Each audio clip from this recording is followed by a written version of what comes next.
I got you. Hey guys, Professor Bill, Comic Book University.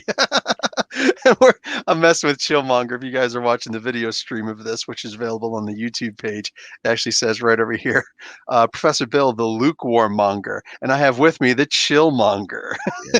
Yeah, sometimes they bite your style, but imitation is the sincerest form of flattery. And you still get me, no matter what. You still get me. Hey, All right. you know who else gets you? Uh, iTunes. Welcome to the Apple audience who are listening for the first time this week. oh, what were you watching the live stream before? Yeah, you mentioned it on another place too. That yeah, we Oh, are on okay. iTunes. That's actually the thing. I was like, you know what? I forgot to tell you. Oh, you know what? Never mind. We'll just talk about it live. And he throws it up. So yes, we're on iHeartRadio, Stitcher, Google Podcasts, Spotify, and as of this week, we are on Apple Podcasts. That is a freaking totally awesome thing. Got to try and find out how to get on Pandora. That would be fun.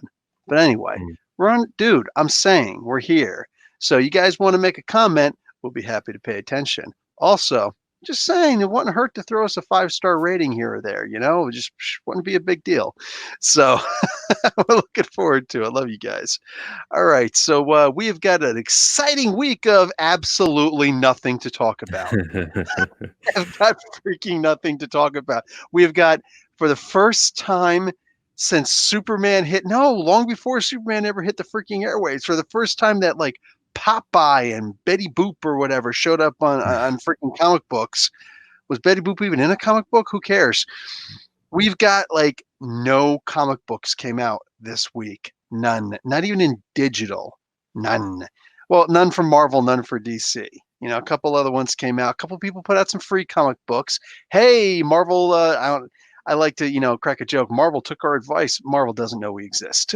Saying, but Marvel took advice that we had given Yeah. that we put out on the ether, and they gave away a bunch of free comic books, a bunch of arcs and runs of some of the most famous comic books out there. If you guys have not actually seen what they have put out, allow me to help you out. They put out the Avengers versus X-Men. They put out the Marvel Civil War, the first one, not the second one. They were merciful. They put out the Amazing Spider-Man Red Goblin run, which was the final Spider-Man run from Dan Slott. We got the Black Panther by Ta-Nehisi Coates, Volume 1. Thanos Wins by Donny Cates. That was the first full-time writing gig that Donny Cates had in Marvel. X-Men Milestones, the Dark Phoenix saga. That's all there. Hey, we've got Empire is out, right? All that good stuff. That was supposed to drop this week. We'll see when it actually does drop. But it's going to be kind of important to read the Kree Skrull War. Hey, guess what? Marvel Unlimited dropped for free. The Avengers Kree Skrull War. Also, the Avengers by Jason by Jason Aaron, Volume 1, The Final Host, where not only the Celestials came and the super advanced Celestials came, but also that's where the Eternals died. Hey, the Eternals is going to be a television or a movie appearance pretty soon. The Fantastic Four Volume 1, Forever, that's out. Black Widow Volume 1, Shield's Most Wanted, Captain America Winter Soldier, the Ultimate Edition, and Captain Marvel Volume 1, Higher, Further, Faster by Kelly Sue DeConnick. This is actually the run that inspired the movie. So there's that. You remember the Kelly Sue cameo? Did you see that and Yes. notice it when you watched it in the theater? I'm like, Not when I was in the theater, but when I got it on DVD, I watched it and I was like, son of a gun, there it is. Yeah. Yeah. I Oh, like that a also, lot of these are jumping on points. A lot of these are just issue number 1 of whatever's going on now. Like Jason Aaron's still writing that book, and yes. Coates as well. And then there's others who are movie related because that's the audience. They know Winter Soldier, so give them that Ed Brubaker. They know Dark Phoenix. They should have by now. There's been like 3 movies covering it. Yeah. Give them that. Or just the idea that stupid X-Men movie came out that they didn't even call X-Men. They just called it like Dark Phoenix or whatever. And it's like, yeah, that sucked. Hey, look at how it was really done. Look how it was supposed to be made. Now, AVX was never a movie. The fact that they put it out free for everyone to see, that's an attractive title. If I'm just a casual guy, Avengers versus X-Men, I'm gonna Yes. start there. Yeah. So maybe there is gonna be a movie. I hope that the new 30 movie build up, the new Infinity Saga build up, is towards an Avengers and an X-Men beef. Uh, I could see them slowly being introduced, but I think that would just be too much. How many movies are in the previous one? 16? 23. There are 23 movies in the previous three Yeah. phases. Endgame would have been the 22nd, and then Spider-Man was 23. Yeah, I guess technically they could pull that off, couldn't they? Because once you involve the deviants right away, you've got mutants. You know, Mm-hmm. that's not even hard. People have been talking about potentially having Namor, a young Namor, appear in the movie, the Eternals movie, which I know like CBR made some kind of article, but with all due respect, CBR can go to hell. They don't know what the hell they're talking about. Controversy, bring it on. They didn't mention it was going to be a young Namor, so clearly they didn't have the facts. But the big rumor is that it's supposed to be like a young 6 or 8 year old Namor, and if that's the case, they could have a cameo with him in there. Why couldn't they? You know, just they don't have to explain who it is. Nothing. Just put it out that hey, this guy exists. You know, Mm-hmm. the whole um, Eternals 12 issue arc was really, written and drawn by Jack Kirby, was really just an introduction to the characters and to the world around them. And clearly instead of having, well, they could still have Ike Karis. Ike Karis, I think that's how he pronounced his name, which is Icarus. Icarus. The main guy, but he was disguised as a human, and he calls himself Ike Harris, I think it was. And then later on, he revealed, okay, I'm actually Icarus. And, Uh, there's a big reveal. And look, I could shoot lasers out of my hands and my eyes and stuff like that. Anyhow, um, it was actually cool because he had like two people with him, a daughter and a father with him to, hey, look, here's this. And I wonder if one of those characters couldn't be replaced with the Black Knight in this particular case, because the Black Knight is going to be one of the characters in the story. He's actually going to be the focus of the story. So I wonder if he's going to take the place of Icarus. I don't know. But either way, it could all be fun. And just talking about the history of everything and, oh, Atlantis, 100% that's real. What do you talk like if somebody says, if maybe Black Knight will say, well, is Atlantis even real? Next thing you can tell me Atlantis is real. It's like, of course it was real. I was there yeah. for the sinking of Atlantis.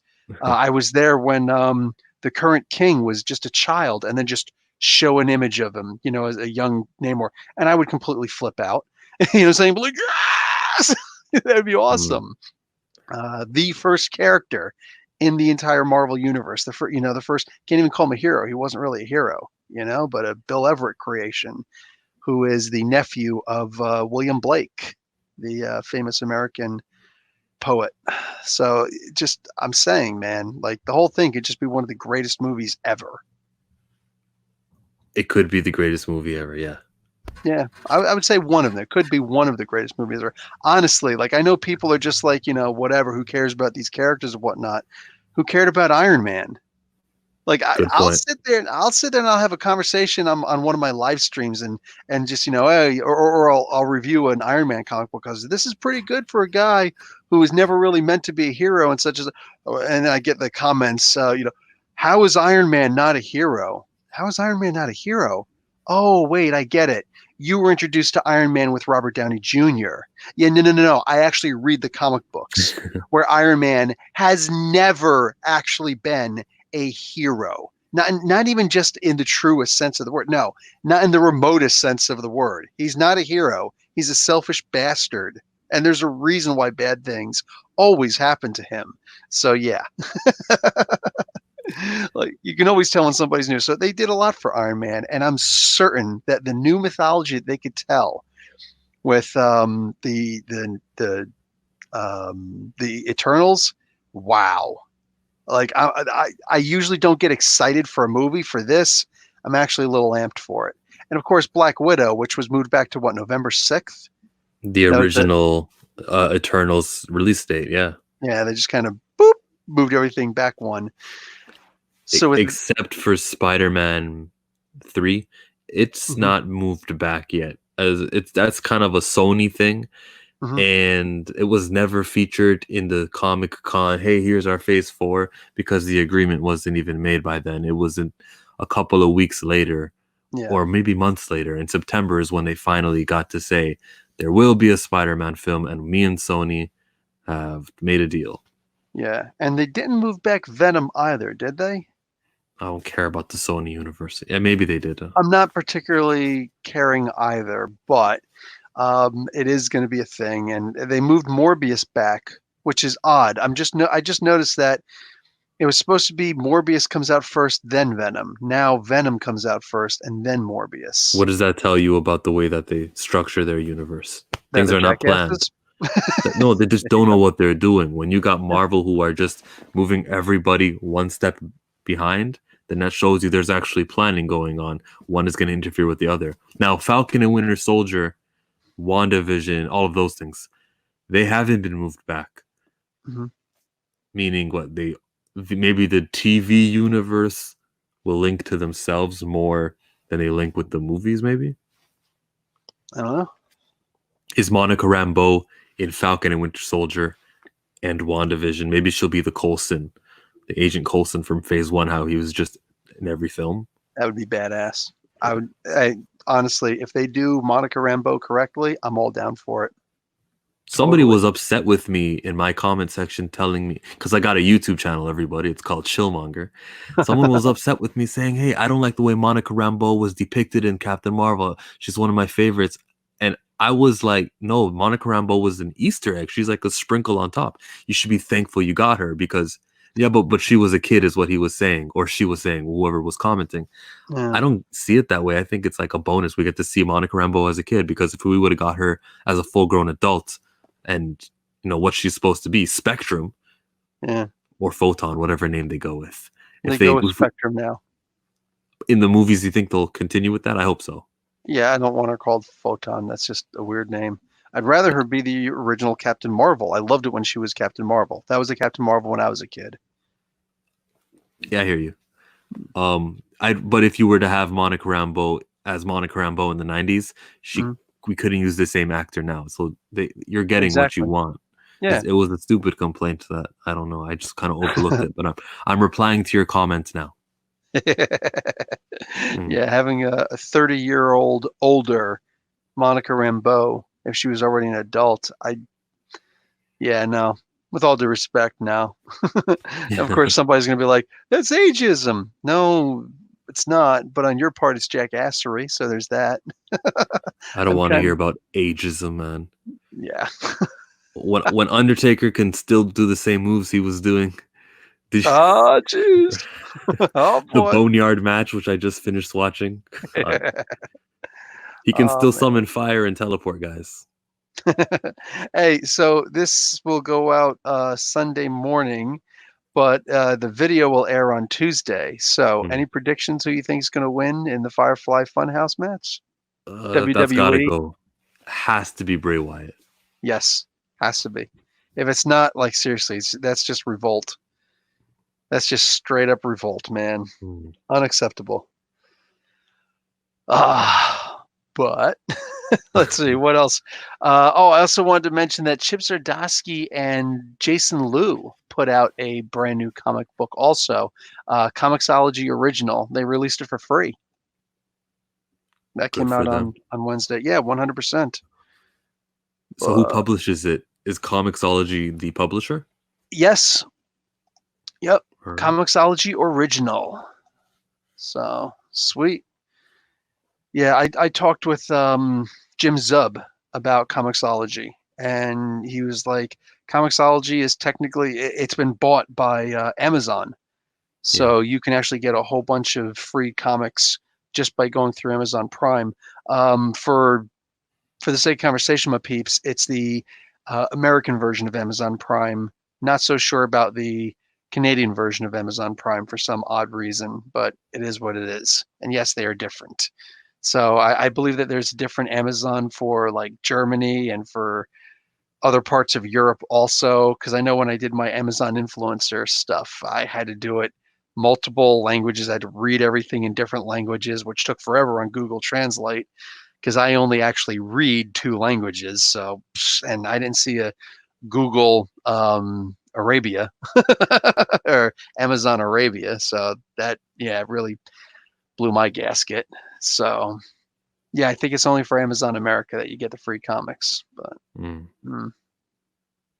so we should talk about all of the ups and downs and twists and turns about how the comic book companies are gonna, and realistically only Marvel, because whatever Marvel does, DC's gonna be like, we'd like to do that too, because they just don't have any kind of plan whatsoever. How are they gonna get comics to us, man? Do you think we're gonna get comics on Wednesday? Oh no. I mean, they could stop comics on a dime, like we learned on Tuesday night, where it was just no more digital releases either. They could Mm-hmm. stop them, but to start them, I think we'd hear about it by now. Because you want to get the word out so that the fans know to go to the store. So they would have told us by now if comics are going to be out. Doesn't look Well, like it. they were suggesting that with Cambly, they could actually release the digital format, and then there would be the code so that you can go and pick up your physical copy from your comic book store when they actually do get shipped out. But you could read it online immediately. So kind of like a way of pre-buying, and that'd be cool. And then we just heard a couple days ago, yeah, no, that deal just fell through. Yeah. It's like it was tentative to begin with. Yeah, the whole I would have thing. liked that better than nothing. Hmm. Yeah, that would Yeah, have I been think a that'd be great. I think that would have been a freaking fantastic idea to pull something like that. now We might does just Marvel yeah. good. No, Oh, go ahead. we could potentially get just digital being released, and then hey, go to the store if you want to buy it again. They need to drop the price of these digital comic books, though. Like the overhead is non-existent. So let's stop clowning and let's actually put these things out if you're gonna, and drop the price a little, because I don't want to pay the same price for a digital copy, that I could lose if I ever lose my account. Yep. Now who can get hurt by this this break being prolonged? Marvel and DC will always be there. They'll be fine. We look at companies like Dark Horse and Image, maybe they'll be fine too. But those lesser publishers who are taking space on these comic book stands and taking $4 from me potentially because I'm Marvel and I'm all about that money, money. Mhm. Yeah, yeah. That money, money. Yeah, yeah. All I care about is that. So I want this break to go a little bit longer. I want Diamond to still not distribute. This whole Corona thing is actually a plus for me because it's going to eliminate the competition. They won't be standing 6 months from now if it lasts that long. If you're speaking as Marvel or DC. Marvel and DC, because my publishing ass needs every help I can get because comics aren't selling the way they used to in the 90s and even like 10 years ago. We've been declining. So with all these hot comics, this Ninja Turtles, that is it Boom Studios that does Ninja Turtles and Power Rangers? Yeah. Yeah, maybe Yeah, maybe IDW does. Actually, I think it's IDW that does them both. oh, my bad. No worries, no worries. Yeah. So Anyway, this hurts the little guys, which just means that there's less space on your stands, which may mean we're not going to get what 50 books that Marvel puts out every month. What were we saying? Ugh. I was on here's the webs. Yeah, no. Go ahead. What was I on the was on the website? webs where they were showing the current Marvel publications, and then there's the upcoming publications, and there's a whole bunch of Empire tie-ins that are going to be coming out, along with Iron Man 2020 tie-ins. That's like, whoa, they're going to exceed their 50 comic book regular just for these tie-ins. Jeez. Hmm. Plus, you're still doing tie-ins for Iron Man 2020. Yeah. Yeah, and there's a lot of them. Okay. My opinion, humble though it may be, is Hmm. that for Marvel and DC, especially Marvel, these indie companies are actually really good for them. For DC, they get to do a couple crossovers, but I think that they're getting money for, I don't know this for a fact, but I think they're getting money from like IDW or Dynamite or whatever to have like a little crossover here and there.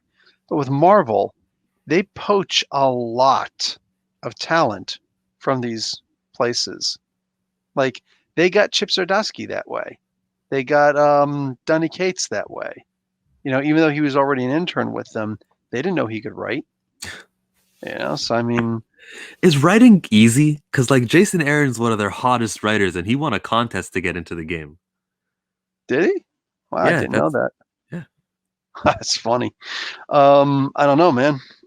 Maybe I'll be that next guy. No, getting into writing comics is hard because they don't usually want to take a chance on you. You Yeah. know what I'm saying? It takes a lot for them to want to take a chance on you. You've got to prove yourself that you, one, are able to get your work published somewhere, and two, that you have an audience behind you because they're hoping to take that audience and bring it over. I'm going to liken this to when I used to sell knives. When I Damn, how was many jobs did you have? too many, Huh. too many, dude. I'm a Gen Xer, man. I've had all the jobs when I was Mm. still in college, in community college, and I was doing National Guard drills at this time. I wasn't active duty anymore. um, and I was also cleaning a bar and a restaurant on the weekends and working at a McDonald's. Yeah, anyway, I would take some of my free time and I would go and sell knives for this company called Cutco. They're probably still in existence. And I would go door to door with these knives and I would try to sell knives and I would try to get references all over the place. I wasn't one of their premier sellers. I mean, I'm 6'5", saying I'd, cold call, knock on somebody's door. Hi, can I introduce you to these long, long, sharp objects? They're like, ah, exactly, slam the damn door. What do you call? I swear I'm going to call the police. Like, are you serious, lady? So, what they were really looking for is that you would sell to your family first and then get used to it and then maybe move on. So if you wound up selling to your family and getting confidence and getting good at it and then moving on and continue to be good, hey, good for them. If not, they still sold a whole bunch of knives to your family. You know what I'm saying? So that's kind of the way that I'm looking at it with Marvel's thing. You have to already have an audience so that you can say, hey, I've done this and this and this. And, look at all the followers I have on Twitter. Twitter cares more about, or excuse me, Marvel and DC, especially Marvel, cares a lot more about your Twitter followers than they care about anything else. Because when you make that announcement, hey, I'm going to write a comic book, people are like, oh, what, really? Look, they took a chance on CM Punk because Hmm. look at that huge audience that he had. And it's like, come on over, bud. Write a comic book. You can write a comic book about your best friend, Batista, as Drax. It's like, we're going to get two for the price of one. Marvel's not stupid. They know what they're doing, you I know? wonder if Drax will sell more than Nebula. Let's not go there. So, but yeah, no comics, dude. Nothing. I haven't been doing anything on my channel. I've been sitting at home. I've been Hmm. hanging out, been doing homeschooling with my kids, been watching movies with my what? You know what I got into? And I just finished the third episode. We started 10 minutes into the fourth episode before you called and said, "Hey, WrestleMania's over. Want to do the podcast now?" The Tiger King. I haven't watched it, but I've heard about it. Dude, it is the most engrossing, messed up thing you are ever gonna watch. Which is Like, why I haven't watched it. yeah, no, that's the reason why I didn't watch it either. But there's Mm. so many people telling me, Professor, dude, I know. Like, there's a guy who's like, dude, you got to watch the Bruce Lee thing. It's like, my wife isn't interested in Bruce Lee. My kids aren't going to want to watch 50 episodes of a Bruce Lee, show and stuff. I would love to watch, but like, I'm not going to find the time on my own to watch it. And everybody's talking about a whole bunch of things. I'm saying? Bruce Lee is the one that I would most like to watch, but when am I going to watch it? Saying people, everybody's always home, and now the stay-at-home order just happened today. So it's like, nope, you have to stay at home unless you're going out for groceries or your house is on fire. You damn well better be at home. You know what I'm saying? They're going to ticket you and potentially send you to jail. They'll give you jail time if you're out now. So, what do you call it? Yeah, the whole thing is just really messed up. And Oh man, so I'm here, and it's like, what am I gonna do? So I'm like, hey, there's this one show called Tiger King. She's like, oh my god, all my friends are telling me I have to watch this. I was like, okay, so I guess this is the show that we're gonna watch. Hmm. Wow, it is a messed up show, bro. Listen, already people are talking about I want to play Joe Exotic, I want to play this character, that character, whatever. Do you think we're gonna get a comic book of this? We get a comic book of everything. Right. AOC had a comic. Yeah. He did have a comic from Keenspot. Big shout out to Keenspot. They shout me out, so I'm gonna shout them out right back, man. Hells to the yes. I would love to Mhm. see a Keenspot Tiger King parody. That would just be great. Just see Mhm. freaking Joe Exotic and Carol Baskins, I think her name is, going at Haskins, whatever, going at it with each other with freaking shovels and shotguns. I think that'd be great. Get ready for Halloween costumes of these guys too. Oh my God, you're right. The mullets, the bleached blonde mullets. Oh, oh man. So what's on your radar for what's out? What's going on? I want to step back into something we were talking about like a minute ago, but with the way that the comic book industry getting in is so difficult because you do need someone to Mm. publish your comic. Let's say I wanted to write a comic, which is something I would like to do, except when I got digging, I think I even heard you might have said it, but you got to pay an artist, I think it's $100 per page or some number like that. Oh yeah, if you get a really good deal, $100 per page. It could be $300 per page. So getting in the door is damn near impossible using pro wrestling logic. If I wanted to wrestle a match locally here in Toronto, which is where I live, or if I wanted to go to Mississauga or anywhere, I talk to the promoter, hey, I wrestle. They would say, sure, you're gonna wrestle for free because I haven't proven anything to anybody. I'm gonna do the match and I'm gonna thank him for or her for the opportunity of letting me wrestle the match. For That's how it free. is. But the way that an artist, in my opinion, I mean, you do a good job and you're a hard worker, but in my opinion, you're stuck up because you're asking for a price for your work when you haven't proven anything to anyone. That's how I view this. Go ahead. Yeah, yeah. But if you could just simply say, "Hey, look at my art on Deviant Art," you know? Look at my match on YouTube. Yeah, yeah, similar. Um, here's the thing. There are ways to get in. It's just so much harder. Look, it's always easy when you have money. If you have enough Hmm. money, you can buy your own comic book company and put your own stuff out, you know? If you don't, then maybe you know somebody. You know what I'm saying? And you got your stuff out, and it's like, here's my friend. Maybe you know an artist, and you could both just self-publish and put it on the freaking internet for people to see, or whatever, and make some cheap copies because you know somebody who's a printing press guy, or somebody who works at a, or he's at a vocational school. He goes to a vocational school at a printing press, and he can put this stuff out. There's Yeah. always something somewhere somehow, somebody trying to figure out the ins and outs of how to put out their own comic book. You know, and the people who want it the most will do it. Those, and realistically, those of us who just sit back and it's like, well, my talent should speak for itself. Cool, man, but nobody's ever going to see it. You know what I'm saying? Because you're not putting it out there. I feel like every time I hear about a good writer and how they got started, it's always by some sort of like Chip Zdarsky. He was at a convention, he had a few more comics left, and he's like, oh, I'll just give these out for free. Here you go, sir. That guy, who was it? Who read it? That was actually Ed Brisson. My mistake. I'm sorry. Why did I think No it was worries. Chip Zdarsky? I don't know. How about you Chipster, tell the story since I don't know what I'm talking about? since you obviously stole it from me, Yeah. that's no big deal. No, it's like you said. It was Ed Brisson instead, and he had two comic books left at the end of the day, and he was like, I don't feel like going home with two comic books, so I'll just give them out for free instead. And one of the Mm. two people was some big exec at Marvel, and he got a call back. Uh, yeah, and he started doing lettering, in that regard also. But anyway, And now and we have Vulcan. yeah, and Chip Zdarsky, under a different name, he's had multiple handles, but what do you call it? He was a journalist, and a damn good one. So Marvel's like, hell's yeah, you obviously know how to write, so come on over. And he knows how to draw also. So yeah, I he like drew his it. Daredevil covers. He does He Daredevil covers.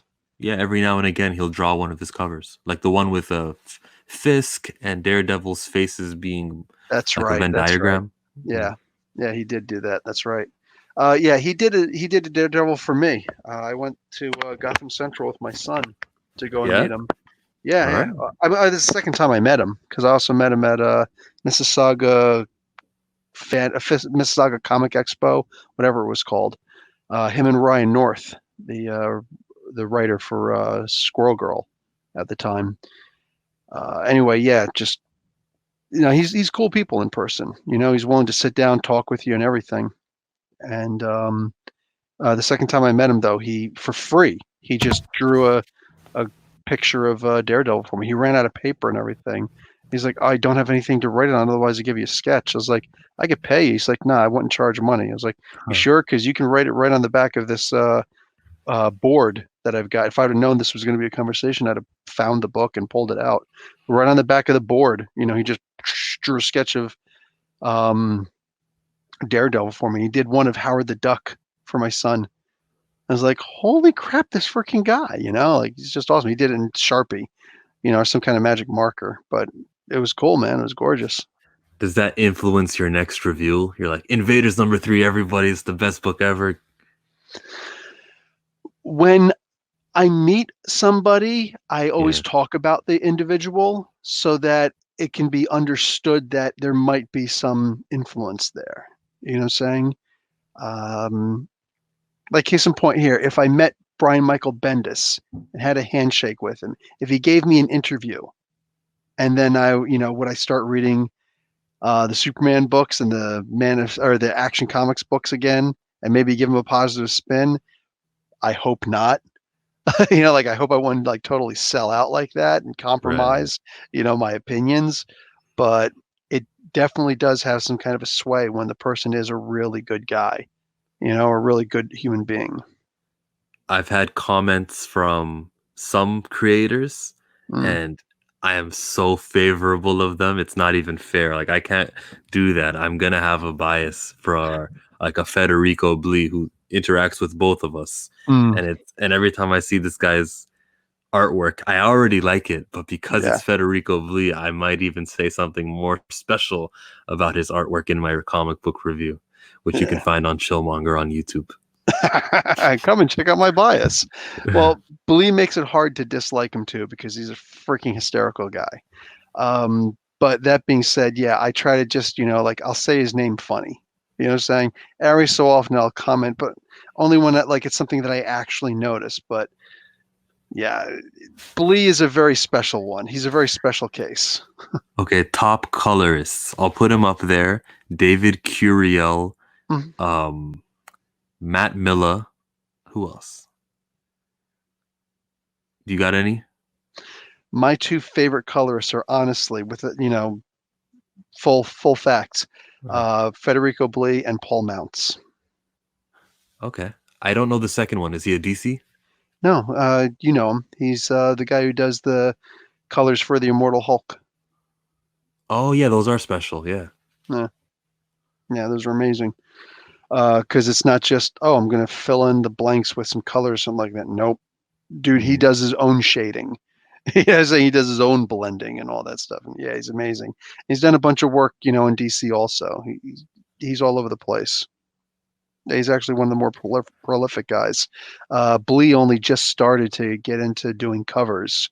And if you follow him on Facebook, then you'll see that he actually has his own art also. He actually draws on his own also. And it's really good, Mhm. but yeah, like he makes his money by just doing the colors and he's freaking fantastic at it. Similar with Mounts. Yeah, Right on. he's been doing colors for a long time on covers. So it says a lot because once you actually get on covers, that's when it shows that, people actually like what you're doing. Because now, yeah, you're being relied on to sell books. Yeah. So, hey, I imagine Alex Ross during this break, everyone else is on a break. He's not because they've got time for him to be doing a couple of things like the Mark Brookses of the world. If you're a good artist, Yeah. you're still working. We know Ryan Oatley does Spider-Man every 2 weeks, which means that he's gonna have to take like an arc off so he could, work on whatever book is coming 3 months after that, or 3 issues after that. Now that there's a break, I can see, if this break continues, I can see him doing like 6 straight Spidey books just because he has the time to do it. Or Ed McGuinness, I can see 10 straight Avengers comics. Carmen Carnero, let's see a whole bunch of her artwork. Now that I brought up her name, wasn't she promised to do an X-Corp book at the final issue of her Captain Marvel? It said you can still read her in February's X-Corp. X-Corp. You don't pronounce the P? You don't pronounce the P. Thank you, Professor. Marine Corps. You know that word colonel, which has an L in it? I don't get that one either. That's okay. That's actually one of the finest examples of the English language. We get the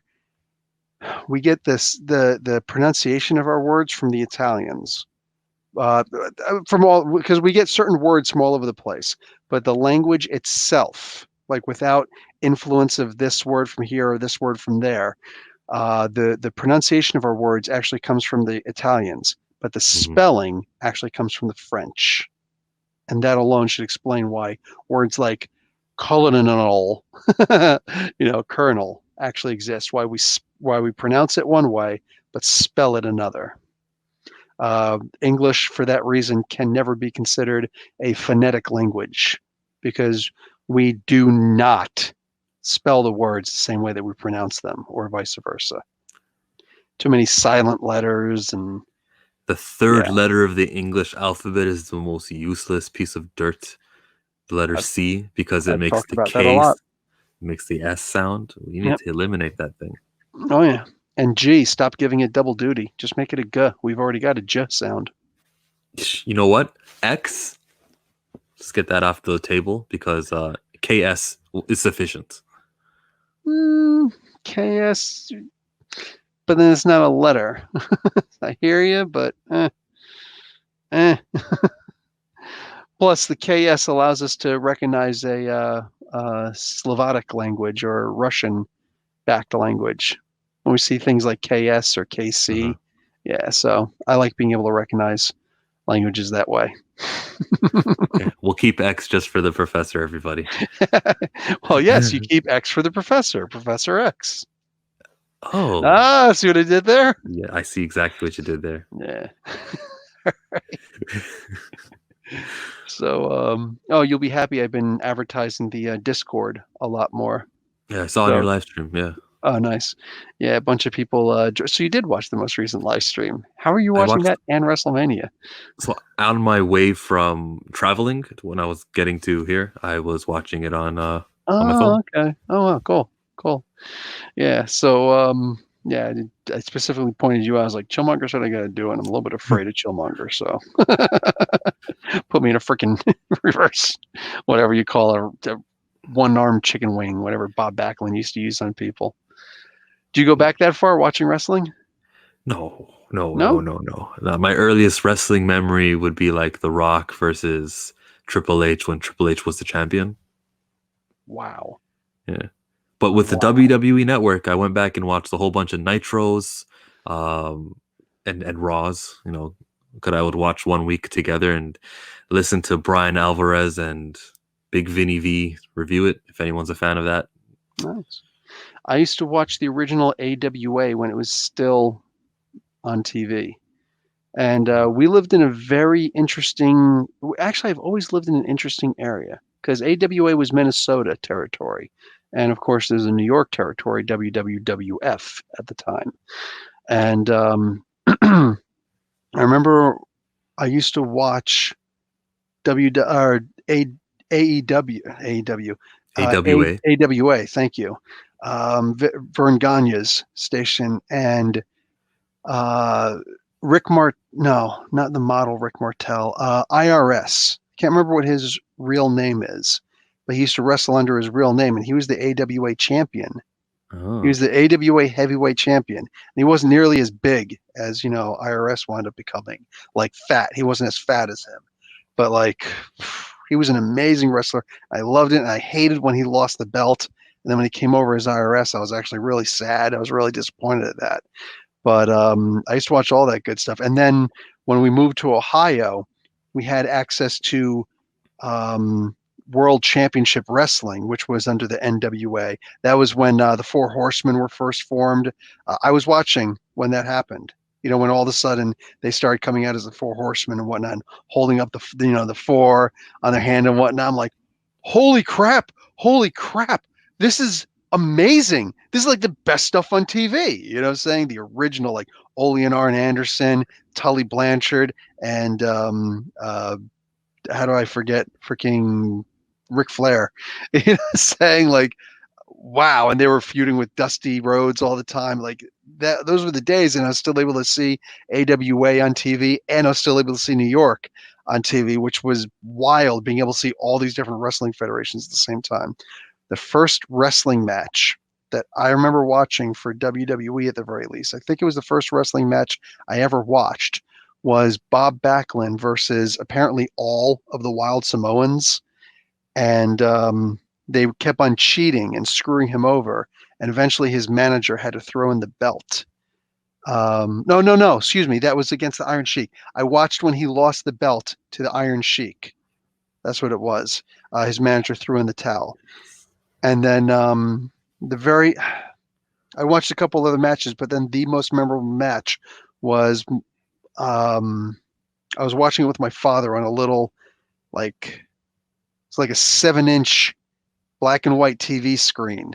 It was a really little tiny thing. And we were watching it, and it was Bob Backlund, versus all the Wild Samoans. Like they just kept on tagging in and out. It looked like there were 100 of them practically. You know what I'm saying? He's just, running in and out and just screwing him over. And he got sick of it and he left. And, the ref started counting everything. It was like, what are you doing? You got to get back to the ring. And he just left. He went behind the curtain. And then a couple moments later, he came back out of the curtain with Hulk Hogan. And my dad started screaming. And I was just like, whoa, but isn't he over in the other one? He's like, yeah, the AWA. Holy crap. They brought Hulk Hogan over here. Because I remember him losing to Nick Bockwinkel. They screwed him over by saying, he won, but he threw Nick Bockwinkel over the top rope, and that's illegal. And it's like, that's something they never enforced before. What are you doing? And it's like, so they screwed him out of the belt because he was like, I got the belt. And then it's like, no, you don't have the belt because you cheated. Nick Bockwinkel still has the belt. And it's like, are you? And Bobby the Brain Heenan's like, It's like, dude, you guys are assholes. No wonder he left. So he left and he came over to WWE, and it was a huge deal. And that is when Hulkamania, started, whether people realized it or not. And then of course he went for the belt. He won, and just wow, like that was unbelievable storytelling and wrestling. And I was there from the beginning of that. So yeah, dude, that's why whenever somebody tells me, like, oh, you still watch yes, and I probably always will in some capacity or another. You still watch wrestling, you still watch The Simpsons, you still, like, some things are just great. Still watch them. Yeah. I remember I watched the Simpsons back when it was on the Tracy Ullman show. Did you ever know about that? Yeah, it started off as like shorts, and then it became its own television. Shorts on the Tracy Ullman show, yeah. And they didn't look like the same characters, man, at all. Like barely recognizable. But I remember watching it there, and I was like, this could actually be good. I remember watching the pilot episode of Married with Children when I was living in Ohio. Excuse me, my dad made bunk beds for me and my little stepbrother. And I remember being up there, and I had a little shelf, and I could have, the few toys I had, plus the little, actually that same TV. I had that same stupid TV. He gave it to me. Yeah, the little 7-inch screen TV. He gave that to me. So I actually had my own TV, and it was the coolest thing in the world, man. And I remember I was just flipping through channels, and I see this show, and I couldn't remember what it was called for the life of me, but it was Married with Children.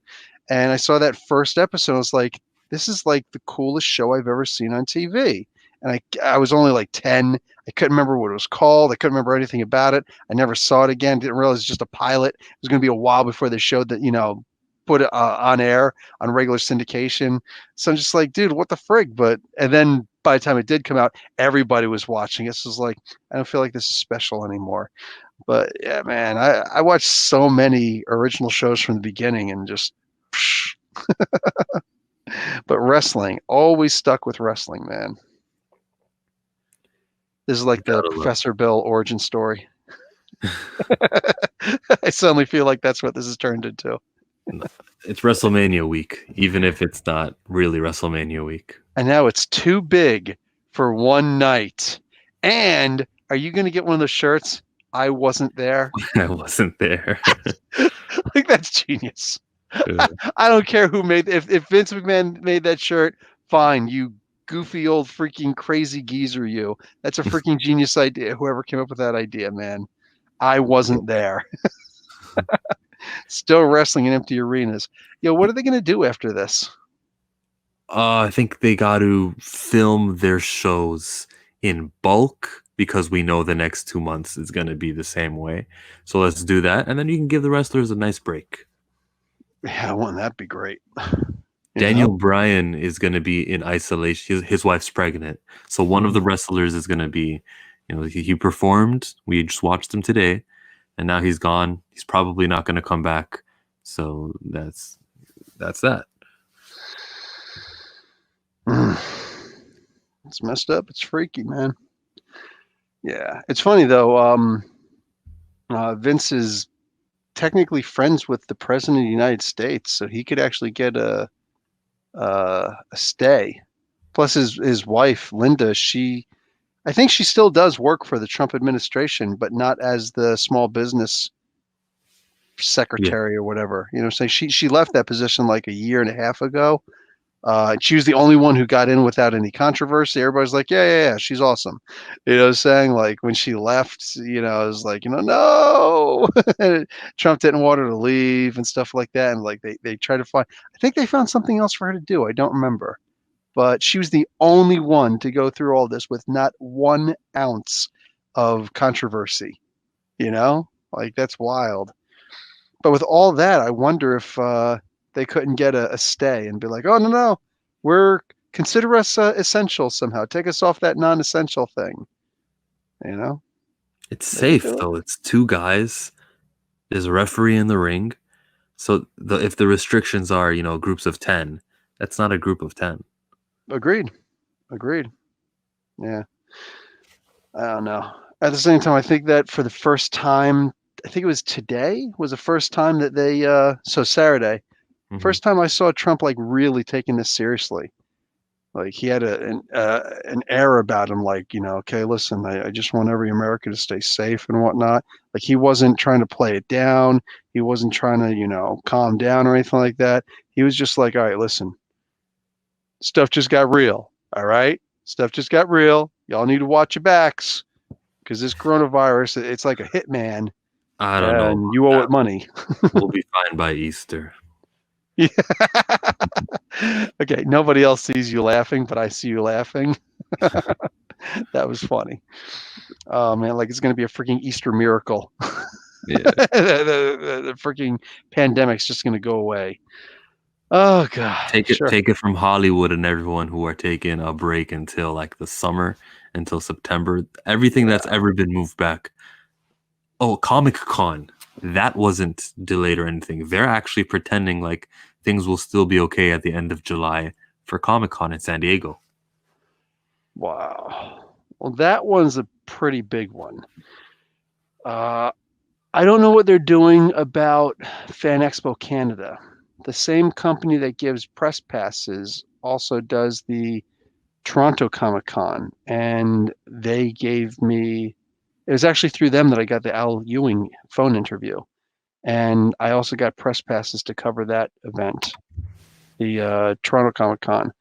So that was really sad that they closed it.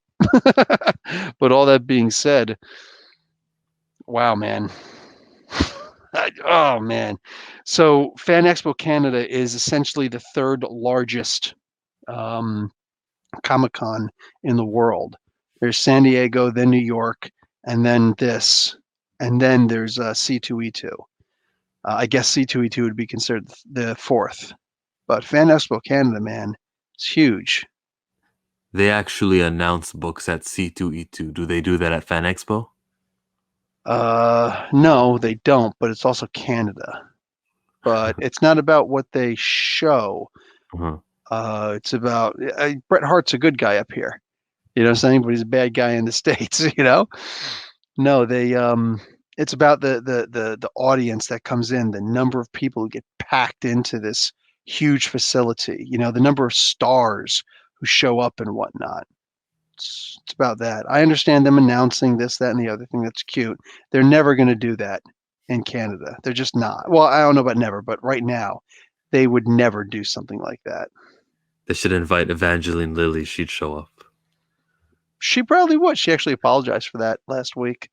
Okay. She didn't even say anything that bad. She's just like, I don't want to live in fear over the whole Kororo Monroe. She's just having fun, saying, I'm going to take my kid to karate practice while karate practice is still open. Like, she didn't say anything that bad.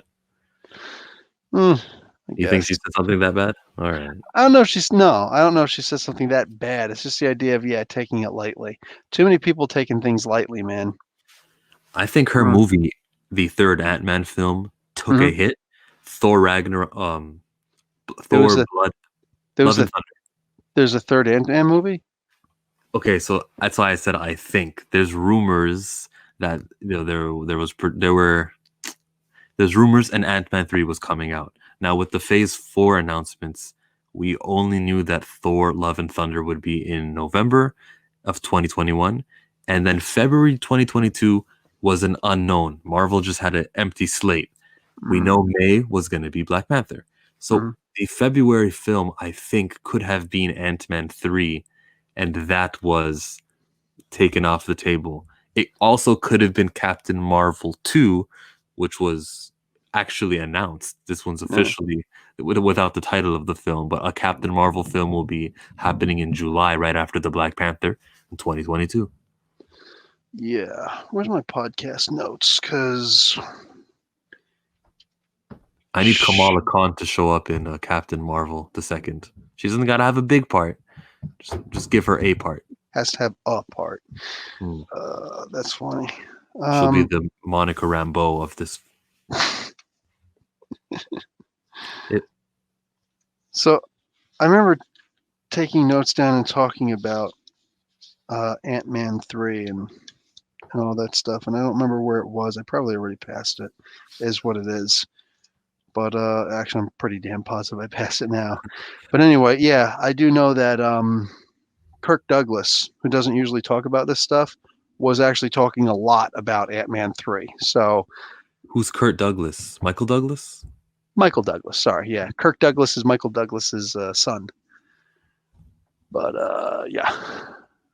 Yeah. He was married to, crap, I can't remember her name now. Oh man, she hasn't been in movies for a while. But oh well. Anyway, Catherine Zeta-Jones. That's who it was. Yeah, I was married to her for a while. Has a kid with her. Yeah. I remember there's a big story. Oh, there's supposed to be a $3 million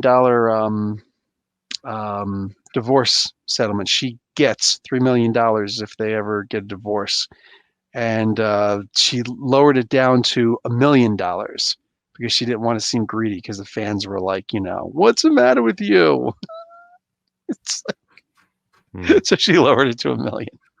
Anyway, never listen to the fans, man, because they wound up getting divorced. Should have gone for that cool 3. But anyways, Michael Douglas. Yeah, he was talking about the movie. So I'm trying to build up your argument that it could have been Ant-Man 3. Could have been Ant-Man 3. Or as I like to call it, Ant-Man and the Wasp and Stature. And Stature? Is that her name? Though they think they changed it recently, didn't they? It's Stinger. Stinger. Yeah, she doesn't really grow too much anymore. Now she shrinks. So they call her Stinger. Works for me. Nah, whatever. I'm not a fan of the Young Avengers. Even the title, Young Avengers. If they do a Marvel Studios Disney Plus series with it, I hope episode 8 is all of the Young Avengers dying, and just so we can get that shock of, oh my god, they're all gone. And now that that's happened, when the champions show up, all the older heroes will be like, no, we can't do it, guys. You saw what happened with the other team. You guys are not going to last. We're not letting it happen. And then you got the X-Men, who got their young heroes, and they're just paying no attention to this, and they're going on with them and making them full-fledged heroes and members of the X-Men team.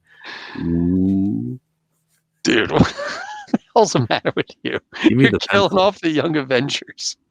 Look, I never got into them either just because they came at a really weird time in comics for me when I was just done with the Clone Wars. I was done with everything they were doing. The bright art that just didn't match. It just didn't feel good reading some of this stuff. I was like, I'm just done with comic books. And then the death of the death of Captain America brought me back because I wanted to make in the newspapers like they killed Captain America. What? And he's Uh-huh. died before, but whatever. This was like a big deal. They printed a newspaper article about it. So I was like, huh, it's going to be just like Superman, Death of Superman, maybe. I don't know, but let me check it out. And I went back and I, grabbed whatever issues. There's like 2 issues I was able to grab, from the shelves.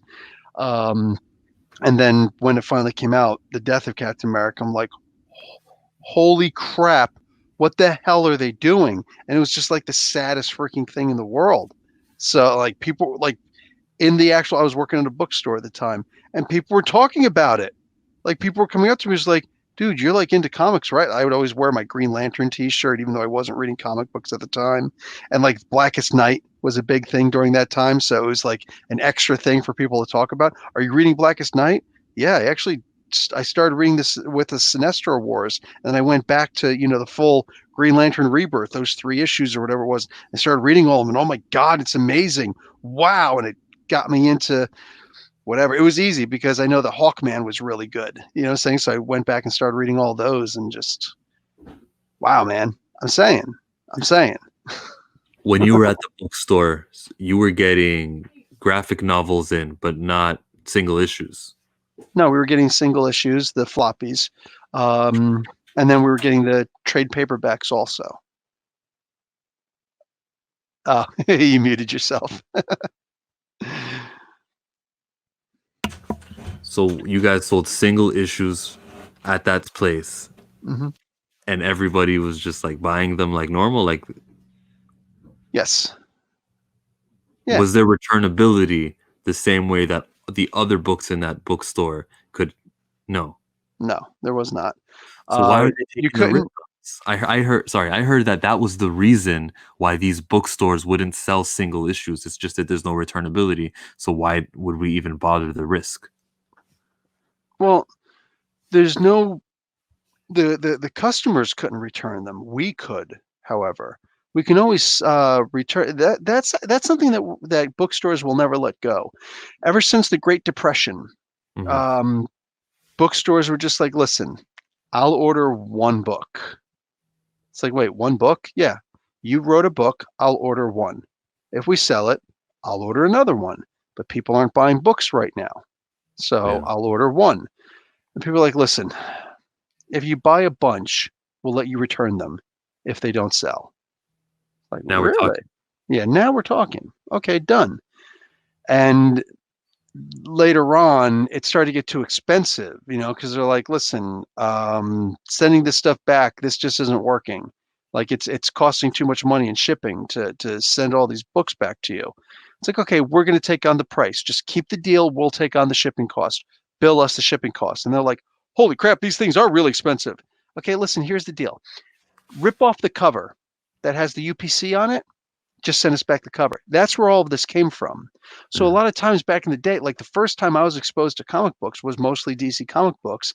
And I don't remember which books they were most of the time because I got books from a neighbor who worked at a drugstore or grocery store who gave me, who gave my father books that didn't have covers on them, the comic books.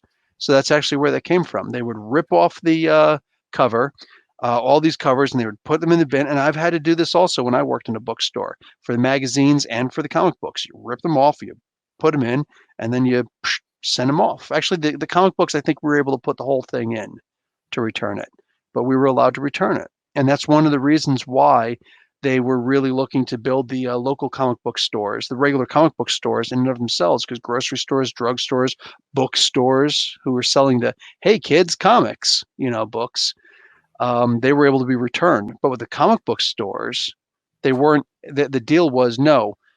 You keep the books regardless, but we'll sell to you at a lower price, and then bang.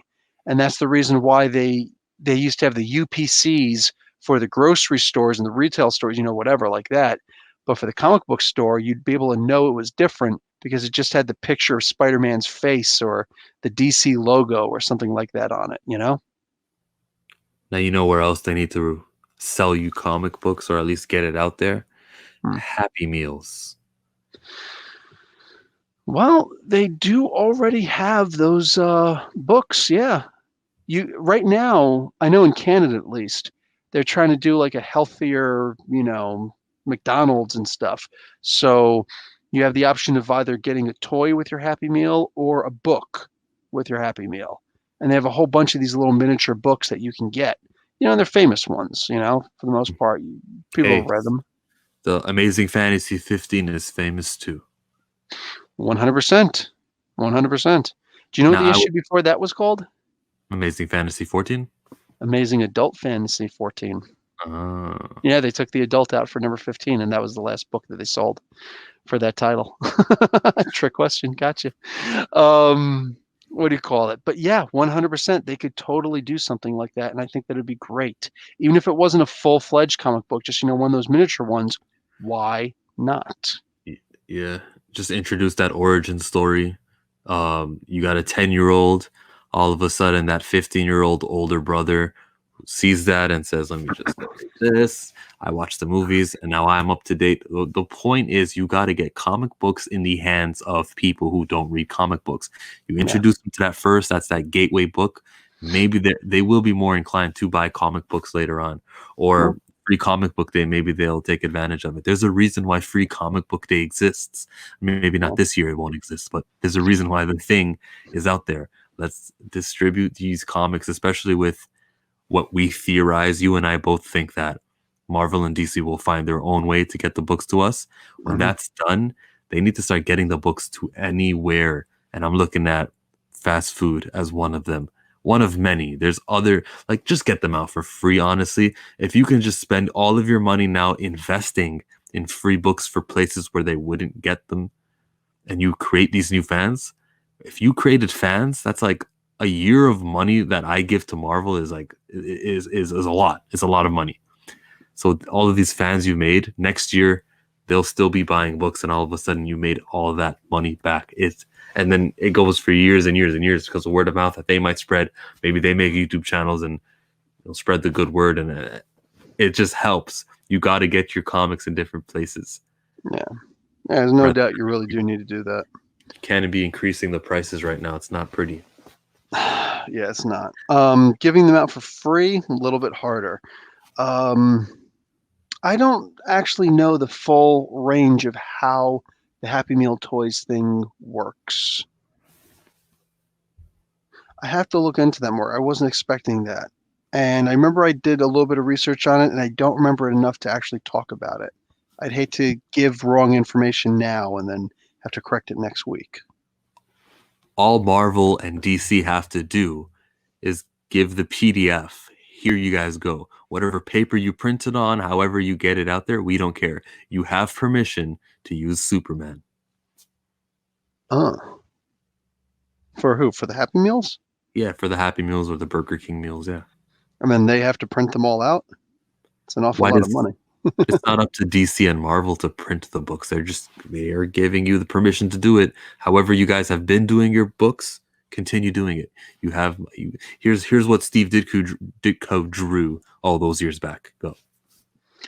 Well, it's a possibility. Or just do a different version. Shouldn't really cost that much. They got a whole bunch of little tiny miniature versions of books out, for crying out loud. It's just, again, it's just the idea of putting them out. It's just the idea of getting those freaking books out and getting them in the hands of different age ranges for audiences also. Again, we were talking about the Gotham, what's it called? Gotham High? Yeah. Yeah. Like I said, I think that I don't care how not for me it is. I think that's a freaking great idea. Just do it.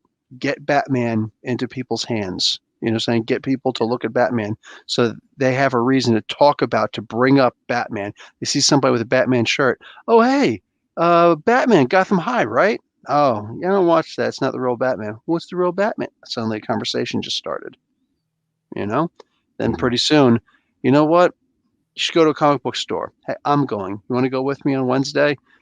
Anything along those lines. Yeah, yeah. Yeah, just investment in the future. What do comic book stores got to do now to keep in business? Because we've seen them transfer over to like trading cards and collectible things.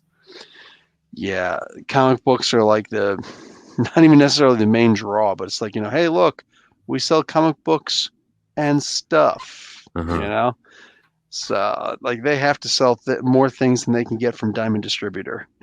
You know what I'm saying? Yeah. So, yeah, that's a really big deal, but it is what it is. This I don't break know. could be awesome. This break could just make them get creative. Maybe manga will be in the house. We're, Why not? yeah, buying more inventory right now while all that inventory is sitting on their shelves and not making any money, and they're still, possibly paying rent and stuff like that. Bruh. Mm. Honestly, man, I'm not seeing it. And getting creative. Unfortunately, these small business owners like this, these are oftentimes the ones who say you got to take a risk, you got to go out there, you got to pull yourself up by your bootstraps, you got to get creative, you got to just take your chance and whatever. And then when because they got lucky with a little break here and there or something like that, but then when a little break works against them like this, you are going to see a lot of comic book stores straight up shut their doors. They can't afford to keep going. A lot of them have been talking about leaving for a long time now, and something like this, they're like, dude, this is going to cripple me financially. I need to sell this damn place, or just find storage for the inventory.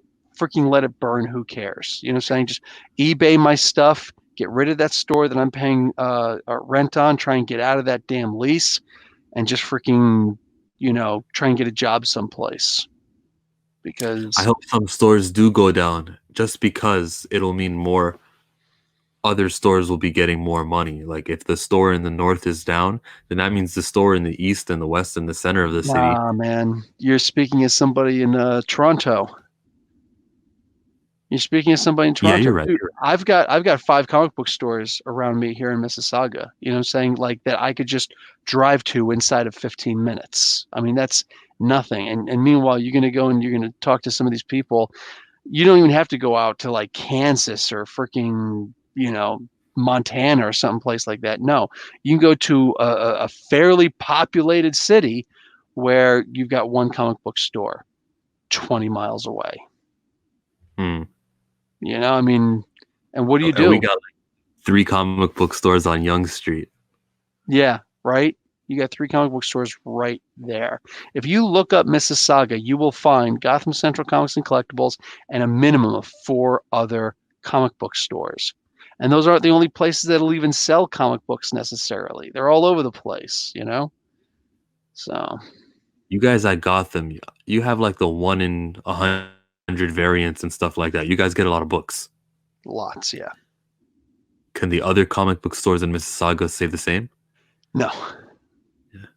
no. In fact, none of them can say the same. Only Gotham. We're the only ones that actually sell that much. And again, I don't actually work there. So it's not me, saying our store is the best. No, their store is the best. It genuinely I, is. I would say you work there. You don't get paid to work there. That's true. I don't get paid to work there. I do technically work there, but it's like You- You're in the promotions free. department. Yeah. I do the marketing. Yeah. Hmm. Hmm. The movies are all delayed, which sucks, man. They took a 10-month planned break, and all of a sudden, this 10-month break will be what 16 months of a break. This is not pretty. They should have never planned that. I think Guardians of the Galaxy 3 being delayed has something to do with this long break. Nah, I'm okay with that. I'm okay with it because you think about how many movies were coming out. We were getting how many movies just from Marvel alone? None since Spider-Man. Nah, I'm talking about before that when phase 3 was still ripe and phase 2 and phase 1. Dude, we were getting so many. Phase 1 was great. After that, we're going to the movies multiple times per year. Remember when Batman vs Superman and Man of Steel and all these DC movies were coming out also? Dude, Bloodshot was just supposed to be out. Like they are just throwing so many comic book movies at us. It's like we can't breathe, you know? But none of those are Marvel, like Batman and Bloodshot and New Mutants and Dark Phoenix and Joker and Harley Quinn and Hellboy. All How of them, many? yeah. There's so many, but none of them are Marvel. Marvel counts. I need Marvel. That's all. I hear you. I agree. And pretty soon we're going to wind up getting like 5 Marvel movies a year. And Disney Pluses. That's nuts. That's nuts. Yeah. Like that can't be my life. And It it will be mine. does. I don't know, man. I feel like it really brings down the not even if the quality, just the quality of enjoyment of the film. I feel like that just brings it down so much when you're just getting bombarded with movie after movie. So if we're going to start getting those again, at least at first it'll feel like a breath of fresh air, non-corona, induced air to just Marvel movies. So it'd be great. But we really did need this break. Big time needed this break as much as possible. This is me disagreeing, but okay. We don't both have to be right. What do you feel? Get in the comments section and let us know. Yeah, bring it up. So we got anything else? Unless you want to talk more WrestleMania, but no, we're good. I still got tomorrow's WrestleMania, and we'll just do that on our own. And I don't know, I guess I'll see you in the Discord. I'll try to remember to put a link so people can go and jump in on the Discord, say what's up. Mm-hmm. All right. In the meantime, that is it. Professor Bill, Chillmonger University. We're Comic Book University. We're done, yeah? We're out of here like Vladimir. All right, we're gone. Professor Bill and Chillmonger, Comic Book University. Class dismissed. Class dismissed.